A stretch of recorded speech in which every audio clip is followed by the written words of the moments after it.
Чест и задоволство е да се говори на денешниот панел на тема екотуризам, особено со лица кои што се врвни експерти во оваа област. И на мене навистина ми се паѓа една тешка задача да бидам последен говорник на оваа тема, затоа што предходните експерти во областа ги кажале речиси сите важни поенти од областа на екотуризмот. Исто така, дополнителна тешкотија представува да се зборува за дигитална трансформација на нешто и за примена на вештачка интелигенција во нешто што треба да остане автентично, оригинално и такво како што е, без да се прават било какви промени во него. Така што да се најде еден спој помеѓу модерното, технологијата и нешто што е историски важно и автентично, треба навистина да го имплементираме на еден суштествен начин кој што ќе биде најдобар и ќе произведе дополнителни вредности во примената на таа технологија во екотуризмот. И екотуризмот и дигиталната трансформација се термини кои што се многу често слушани, многу често се употребуваат во последниот период. Зашто би се одело кон и зашто би имало екотуризам и зашто би се правела дигитална трансформација? Тие имаат многу важна вредност и важна примена понатаму во живењето и обстанокот на човештвото и на останатите видови жив свет на планетата. Ние во човештвото во последниот период прави значителни промени во околината. Од 1970 година наваму бројот на човечка популација на планетата е зголемен за 120%, додека во исто време од 1970 до сега бројот на вкупниот животен свет на планетата, односно на вертебрата, е намален за 73%. Емисијата на јаглерод диоксид што ја емитуваме секоја година во атмосферата е над 52 милиарди тони. Човекот како најсовесно суштество и најинтелигентно суштество на планетата, за негови потреби врши драматични промени и на околината, и на атмосферата, и на планетата. Со тоа уништуваме значителен дел од екосистемот, од животната средина во кој што живеат останатите типови на живи суштества на планетата. Ние немаме право, односно имаме и своји одговорности. Имаме право да го уредиме животот како што сакаме, да го напредуваме животот на човекот, да го зголемуваме животниот век, да прилагодуваме така како што ни одговара на нас. Меѓутоа имаме и обврски да делуваме на зачувување на животната средина и да не го уништуваме останатиот жив свет кој што го имаме уништено во 73% само во последните 50 години.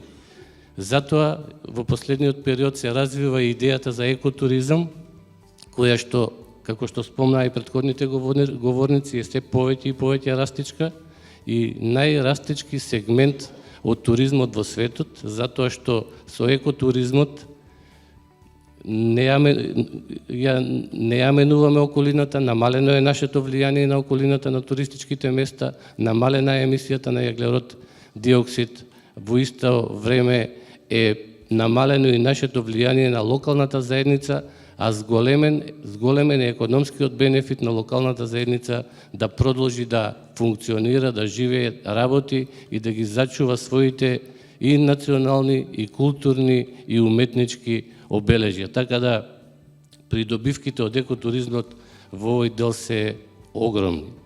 Од друга страна имаме дигитална трансформација. Често се зборува и за дигитализација, дигитизација и дигитална трансформација. Дигиталната трансформација значи реиновирање на процесите и во компаниите и во институциите. Тоа е битно, важно, затоа што исто така придонесува кон намалување на емисијата на јаглерод диоксид во атмосферата кој што ја загрева планетата и затоа веќе не ни се потребни било какви инструменти, туку и со нашите непрецизни човечки сетила можеме да видиме дека климатските промени се толку големи и се случуваат екстремни климатски услови за кои што не е потребно некое посебно мерење. 2024 година беше најтопла година од 1880 година откако почнала да се мери температурата. Дигиталната трансформација дава свој допринос во тоа. Таа е присутна секаде и ќе даде дигиталната трансформација овозможува нештата да бидат побрзи, поефикасни и подобри. И тој допринос ќе го даде и во туризмот и во екотуризмот. Од една страна ние треба да направиме нешто што е модерно, што е дигитално, а да го направиме тоа нешто на историски, културно-уметнички споменици или пак на туристички места каде што сакаме да има што помалку промени. И навистина е потребна една голема умешност како тоа да го направиме. Кога се зборува за компании, не е прашање за нив дали ќе направат дигитална трансформација.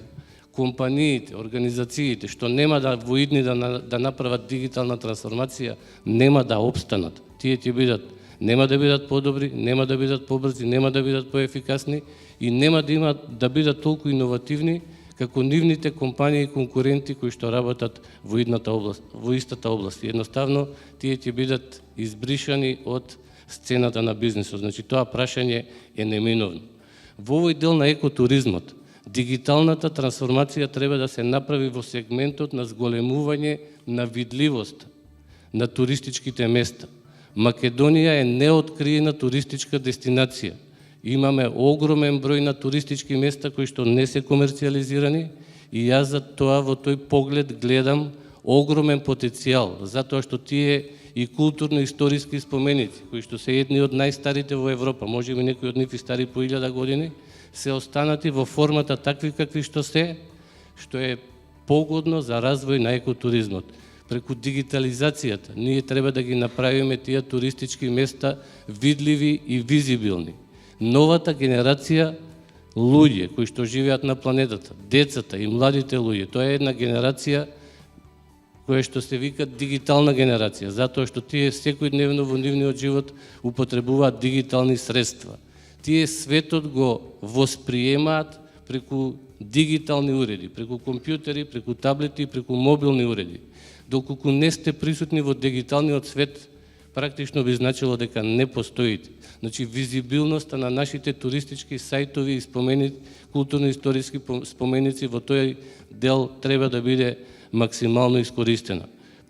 Понатаму, сите процеси кои што се потребни за да се овозможи тој екотуристички аранжман во смисла на закажување, проверка какви можности, какви содржини се нудат, преку некоја дигитизација на формите, да се аналогните податоци да се дигитализираат, да се прикаже толку колку што треба, но не повеќе од тоа низ една виртуелна реалност, низ една додатна реалност, што е тоа што го пружа одредено туристичко место. И сите тие потребни ангажмани да може да бидат направени преку дигиталните средства.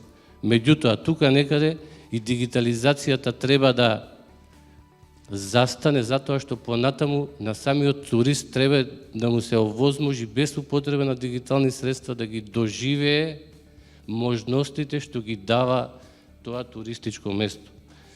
Колку повеќе туристот од неговото доаѓање на местото понатаму, колку повеќе користи дигитални алатки и уреди, значи толку по не е добро тоа што сме го понудиле.